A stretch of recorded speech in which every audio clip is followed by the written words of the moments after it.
मनुष्य के जीवन में बदलाव लाने के लिए एक छोटी सी बात भी बहुत बड़ी बन जाती है और उस छोटी सी बात से भी जीवन बदल जाता है। इस वीडियो के थ्रू, एक कहानी के थ्रू आपको समझाने की कोशिश करूँगा। कृपा करके इस वीडियो को आखिरी तक देखें और थैंक यू सो मच मेरे चैनल को सब्सक्राइब करने के लिए। 200 सब्सक्राइबर हो चुके हैं। आगे ही ऐसे ही सपोर्ट करते रहिएगा ताकि मैं ऐसे ही वीडियो बनाता रहूँ। मोटिवेशन मिलता है इससे। Thank you so much. तो कहानी स्टार्ट करते हैं। एक बहुत समय पहले की बात है। एक राजा था, 80-90 साल का, बहुत बूढ़ा हो चुका था, बाल सारे सफ़ेद हो चुके थे। उसने एक उत्सव रखा।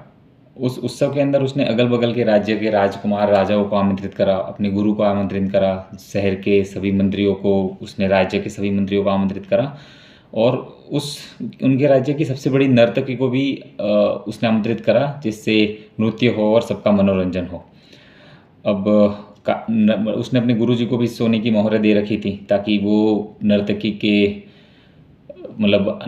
के नृत्य देखकर वो उसको पुरस्कारित कर सके उसके लिए।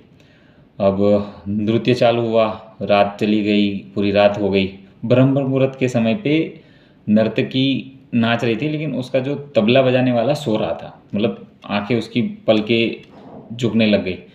तो नर्तकी समझ गई कि यार ये सो गया तो हो सकता है राजा को बुरा लग जाए, और पता चला कि राजा तो सज़ा भी दे सकते हैं। तो नर्तकी ने एक दुआ कहा ताकि वो तबला वाला सुन ले और वो सतर्क हो जाए।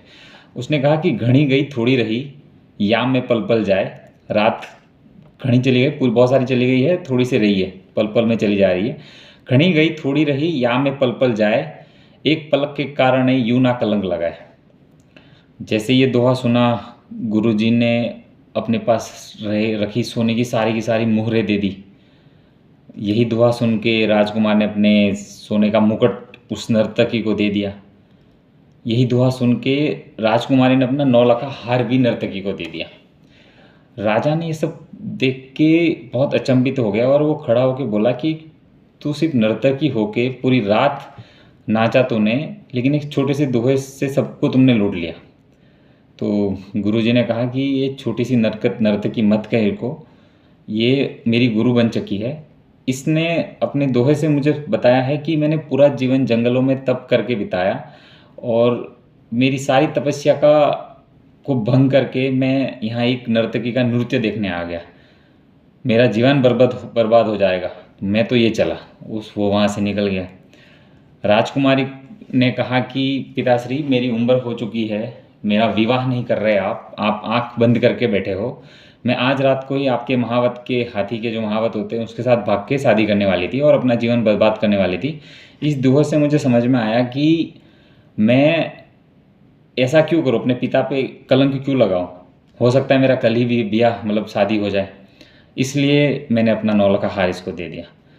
राजा के युवराज राजकुमार ने भी यही बात कही कि मैं आज रात को आपका कत्ल करके, आपको मार के राज्य हथियाने वाला था, मेरे सारे सिपाही मिलके। लेकिन इस दोहे से मुझे समझ में आया कि आखिर आपके जाने के बाद राज्य तो मेरा ही है, मुझे ही मिलने वाला है। तो फिर अपने बाप का कलंक मार के उसका पाप अपने सर पे क्यों लो। तो ये सब सुन के राजा की आंखें भी खुल गई। उसको भी समझ में आ गया कि उसने उसी वक्त राजकुमारी को कहा कि पूरे अलग अलग राज्य के राजकुमार और राजा आए हुए, तुम्हें जो भी पसंद आए उससे तू शादी अभी कर सकती है। राजकुमारी ने भी वैसा ही किया, उसकी शादी हो गई। राजा ने सोचा कि क्यों ना मैं अभी मेरे बेटे को राजा बना दूँ। उसने राजकुमार को तुरंत राजा बना दिया और वो भी अपने गुरु के चरण में जंगल में तपस्या करने चले गए। कहने का तात्पर्य यही है कि छोटी सी बात भी इंसान को बहुत बड़ा महत्व दे देती है। कृपा करके यदि आपको कहानी अच्छी लगी हो, मेरी बोलने की तरीका अच्छा लगा हो, तो कृपा करके इस चैनल को सब्सक्राइब करें, वीडियो को लाइक करें और आगे बढ़ाएं। मैं बीच में एडिटिंग वगैरह नहीं करता, एक ही लाइन में सेम वीडियो में, एक ही वीडियो में सारी बातें कहने का साहस करता हूँ, बातें रखने की कोशिश करता हूँ। कृपा करके इस चैनल को सब्सक्राइब करें। थैंक यू सो मच, दिल से धन्यवाद।